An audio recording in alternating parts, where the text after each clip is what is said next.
oblaka u travi ležalo glodavce. Ko ga je izgubio, ne zna se. Možda pastinica koja je prolazila sa stadom. Možda lovac koji se spustio na travu da se odmori. Možda djeca koja su onuda naišla. Tko će znati? Tek glodavce ležalo i u njemu se glodavalo sad nebo, sad sunce, sad oblak, sad granje, sad ptica u letu. Jednoga dana naiđe onuda zec. Spazi glodavce, pogleda u njega i ugoda svoje brkale, svoje oči i svoje uši. Oh, pa to je moja slika, samo nikako da se sjetim kad sam izgubio. U to se uleži drveta skoči vjeverica. Skok, skok, skok i eto je kraj zeca. Što si našao? Našao sam svoju sliku, ali nikako da se sjetim kad sam izgubio. Daj da vidim. Kako možeš tako nešto reći? Pa zar ne vidiš? Ovo je moja slika. Evo, pogledaj bolje.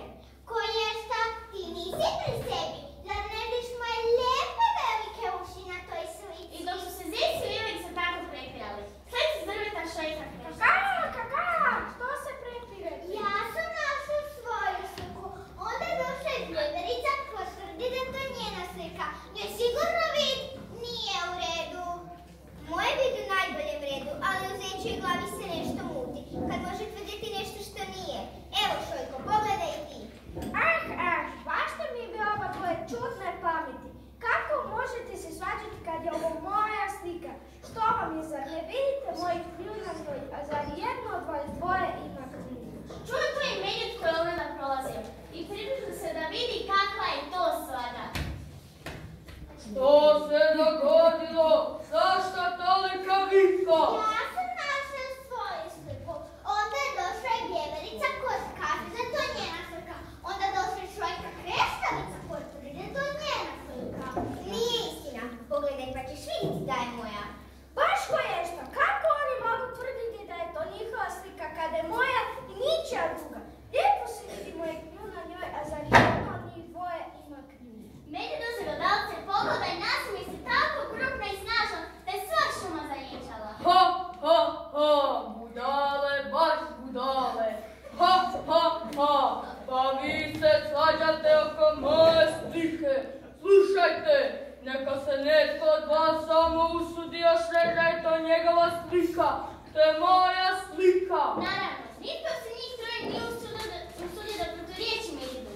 Medvjed uze glodavce, odjega u šumu i uputi se upravo svojoj kući. U kući su bila njegova medvjedica i njihova dva mala medvjedića. Gledajte, našao zec moju sliku u travi na proplaku. Pa nastala svađa između njega, vjeverice i Šojke Kreštalice. Svako od njih tvrdi da je to njegova slika. Te dok nisam našao ja, pogledao i vidio odmah da je to moja slika. Evo, pogledaj i ti, medvjedice. Pa naravno, to je medvjeđa glava.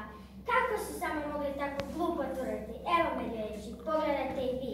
Pa to si ti, dakle dok si još bio mali kao mi. Ali nipošto to nisu ni zec, ni vjeverica, a ni Šojka Kreštavica. Tako je, sinčići moji, vi ste još mali pa i vidite umanjeno, ali vidi se da ste moja pamet i krep. I medvjed objesio glodavce